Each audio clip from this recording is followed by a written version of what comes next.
মা, এটা কি মাছ। মাছ? তো আমিও বুঝতে পারছি কি মাছ। কাতলা মাছ বাস, গোটা বাজার খুঁজে খুঁজে তোমার লেগে আসছি। খেয়ে দেখো, বিশাল টেস্ট। টাকা দাম খাদাম। শালা ঠিক ঠিক কিনতে দেখেছি, এইরকম কিনতে বাপের জন্ম দেখিনি। কি মধ্যে যে এই বাড়িতে বিয়ে করি শুনো, ওই শালা লালটু কটকের সামনে পালে ওর।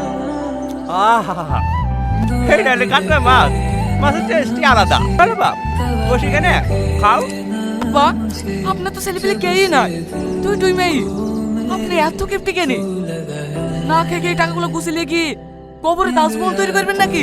কে কিপ্তি? আমি তোমার বাপের মতো ব্যাপারে খাবার নষ্ট করিনি। একদিন 5 কেজি মাংস আসবে, তারপর 5 দিন শাক দিয়ে ভাত খাবে। আমার বাড়িতে প্রতিদিন মাছ মাংস হয়, একদিনও বাদ যায় না। সে তো দেখতেই পাচ্ছি। ওগো, হাত দিছো কেনে? খাবা না?